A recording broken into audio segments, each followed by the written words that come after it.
Good morning. Today we're in Matthew 22, verses 23 through the end of the chapter, verse 45.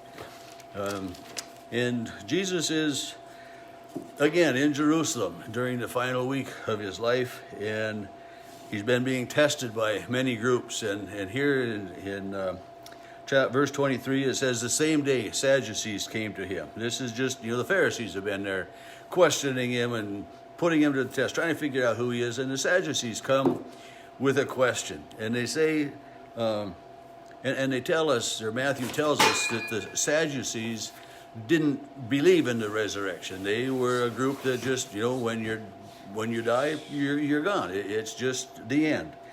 But they came to Jesus and they had a test for him, asking about the resurrection. And you're familiar with this, I'm sure, but if a man dies and he's been married, he has no children, the law says then that the man's brother must marry the widow. And there were 7 brothers, and la-di-da, none of them had kids. And well, who is this woman going to be married to in heaven? And it's a legitimate question. I mean, we kind of think about that and wonder about that today, because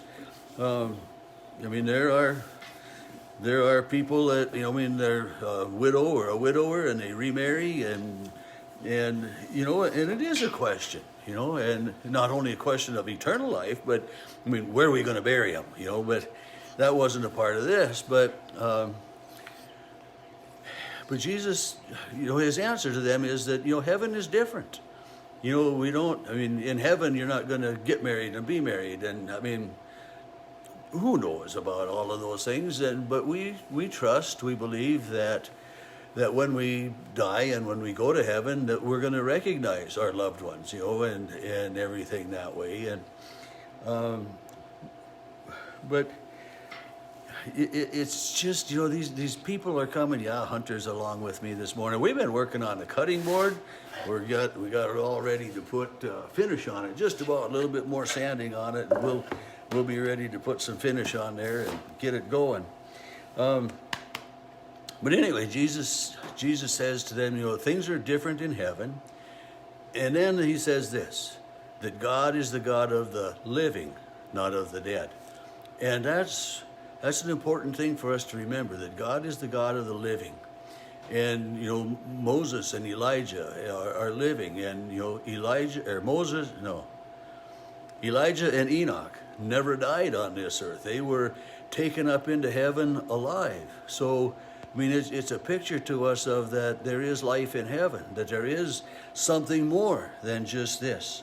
So this group of religious leaders, whatever you want to call them, the Sadducees, who were kind of at odds with the Pharisees, but yet they found a common questionable thing about Jesus. And they were all trying to figure out who Jesus is, and if he is really the Messiah or not. And it says they were astonished at his answer. And it's because it wasn't what they were expecting. They were expecting, Jesus to try to, Hunter, you wave. That's okay. See here, he's just over here, he's busy. He's been helping do lots of things out here last couple of days. So they were surprised that Jesus didn't try to explain it. And sometimes we get caught up with trying to figure out too many explanations rather than just, we just need to trust God. And it's hard to do that often. Hard to do that in so many ways. So then the Sadducees were astonished by this and they left. And then the Pharisees heard that Jesus had silenced the Sadducees, so the Pharisees come together again to have another questioning of Jesus. And they ask, what's the greatest commandment? If you're reading the Bible in a year right now, the Old Testament reading is from Exodus, and it's the second time that Moses goes up on the mountain to have God write the 10 commandments on the stones. And God says at the beginning of what we read in the Old Testament today, he tells Moses, again, chisel out 2 stones and bring them up, that I may write on them again for you And, and we teach that the first commandments talk about our relationship to God. You shall have no other gods before me. Remember the Sabbath day to keep it holy. You shall not take the name of the Lord in vain. Those commandments deal with our relationship with God. So, in the question, they ask Jesus, which is the greatest commandment?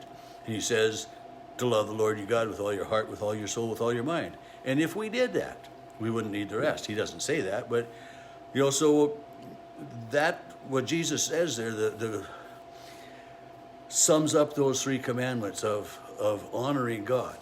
And then Jesus just adds to it. He says, and the second is like it, to love your neighbor as yourself. And he says, on these two commandments, hang all of the law and the prophets. In how we recognize God, how we serve God, how we worship God, plus how we treat our neighbors, our sisters and brothers that are living on this earth with us.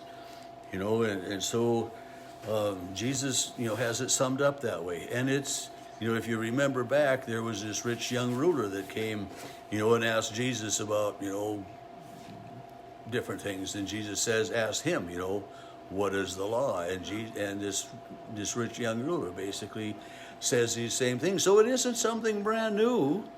It isn't a new thing that Jesus has summed up the commandments that way. It's something that they already knew. These Pharisees were quite well aware of what the greatest commandment would be, and that would be to have God number one, And that's in the Old Testament reading for today, as I mentioned earlier. It's, God is giving the commandments again to Moses, and and they get expanded a little bit, and he says, you shall make no idols.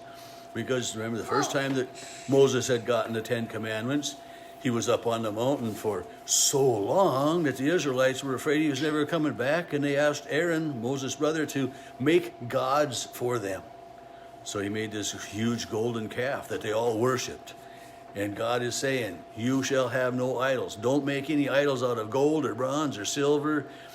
Don't start to worship your car. Don't start to worship your house. Don't put money first. Don't put your job first. Don't have any other idols. Don't have things in your life that are more important than God.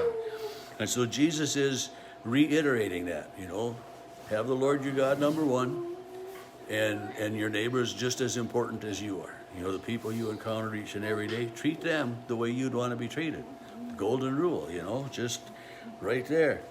And so then these Pharisees have come and they've asked Jesus this question, again, trying to trick him, trying to trap him.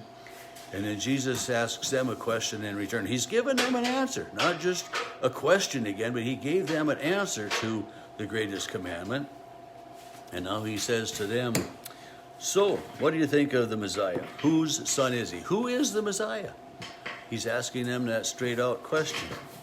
And they tell Jesus, the Pharisees say he's the son of David.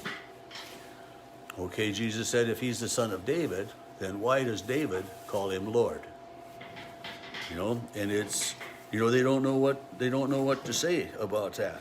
They didn't give him an answer, and the last thing we read from Matthew today, it says, no one was able to give Jesus an answer, nor from that day did anyone dare ask him any more questions. So remember, this is just a couple days before his betrayal and his arrest. So Jesus has a couple of days here during this last week of his life on earth that he is able to do ministry, to teach the crowds, to show his disciples what it means that he is the Messiah, what it means to be a follower of God. And he's going to remind us of a few things in this next few days that we look at. But Jesus has answered the questions of the Sadducees and the Pharisees. He has somewhat put them in their place. He's pointed out to them that they're not always right in their thinking and in their teaching, and that they, the religious leaders, need God, need forgiveness just as much as anyone else does. And sometimes people put their pastors on a pedestal, or they put their, like seminary professors, or, anybody that's teaching of God. And I think right now, I think a little bit about some of the TV evangelists and stuff that are so well known, and they do so much preaching and everything, but yet, if you really look at a lot of their lives, a lot of their lifestyles, they're taking advantage a little bit, in my opinion, of who they are, and there's no reason that any TV evangelist or anybody else like that needs to have millions and millions of dollars and fly around the country on private jets and stuff. I mean, these people can do God's work, and part of it too is they get caught up in it, and we all know some of the scandals that have come that way. And so for pastors, for TV evangelists, for all of those people that we hold in somewhat high esteem, we need to remember that we need to pray for them too, that they don't fall into the temptations that Satan puts out there, because Satan tempts each and every one. He tempted Jesus, you know that, I know that. And in the same way that he tempts you, he tempts me, and he tempts us all.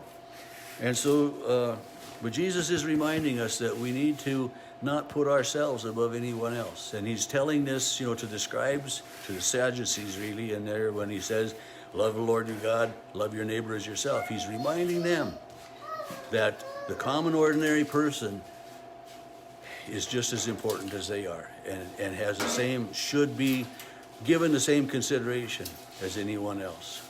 So on this day and always, again, may the Lord bless you and keep you and watch over your going out and your coming in.